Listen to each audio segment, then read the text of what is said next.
Well, Danny, it's a big game Saturday, going to Torquay, live on the BT Sport cameras. How are the preparations going into it? Yeah, it's our first full week of actual training going into a game since pre-season. So it's been nice to have the boys on the training pitch and work on things. So everyone looks fit, everyone looks healthy. So yeah, looking forward to it. You managed to get a look at some squad players and academy players in behind closed doors in the week as well. How did that go? Oh yeah, I was really impressed. I thought Brentford were excellent. They've got some really good players down there, and the staff are doing a great job. And it was a good test for our first team players that obviously needed minutes, but also some of our academy boys and some trialists that we were looking at. It was a really worthwhile exercise, and yeah, we got a lot out of it. And how's the week been? Does it feel strange not having a game in midweek? We must be used to it by now. Well, theoretically we did, so we still have to travel over for a game on a Tuesday. But obviously, from a first team perspective, it's just nice because there's some lads that need some rest and some time to sort of recuperate, and which they did and they have.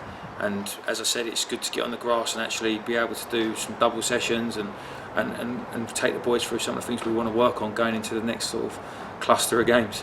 But the game's coming thick and fast because we have a game 2 days after that here against Sutton.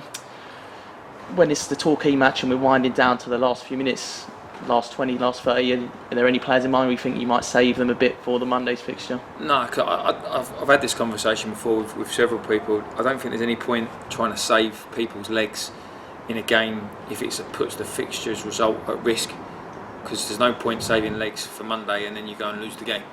And you'd rather have taken the 3 points from the game that's actually there and then. And I think when we talk about preparations and when you're looking towards Mondays and Saturdays and Tuesdays, etc., our full focus is on Tuesday. We haven't even looked at Saturday. We haven't looked at Sutton. It's all about Torquay. And what have you made of Torquay so far? They won the National League South last year, won it quite comfortably in the end under Gary Johnson, and he had a good access to contacts with his son Lee at Bristol City, and they managed to actually storm the league in the end. What do you make of them?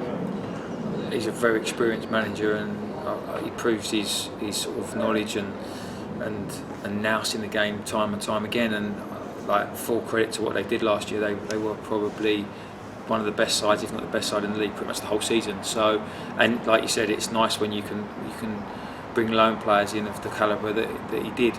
And they've had another good start in the National League. So it's going to be a tough game, but I think you could almost record that message for every game we're going to play. It's going to be a tough game because they are all tough, but we're confident in what we're about, and we're confident in what we've done this week in our preparations, and we're going to go there and with the thought process of we want to win the football match. So how's the first month sort of been? We're nearly at the end of it now. Has it been frustrating because the performances have been largely positive, but we're still not managing to get enough points on the board? Yeah, we take away the second half against Halifax, the performances we've been pleased with. There were some comments made about creativity and whatnot against Bromley in the second half, and if I showed you the stats, I think that would quite strongly go against those statements that were made. And I understand fans' frustration because at the end of the day they want to win games, but it is a work in progress. We did ask for patience. We're not even at the end of the first month, and these boys are improving and getting better and better. Saturday, as I said, the second half was disappointing, but again, that's going to happen. It's not going to be perfect every week, and it's not going to be 100% every week, because if it was, then we would put your money on us to win the league, because that's how easy it would become.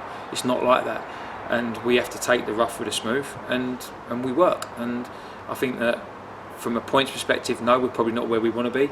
From a performance perspective, we're getting there, definitely. And just going back to the bank holiday schedule, are you looking to rotate over the two fixtures, or is it just solely based on Saturday? That will be. We'll have that conversation probably better after the game on Saturday, and we'll talk about who's done what. And we've got a good preparation day on Sunday to give players a chance to recover and train towards Monday's game. And we'll address that when we come to it, because who knows what can happen. Okay, well, thank you for your time, Dan. Cheers, Chris, brilliant.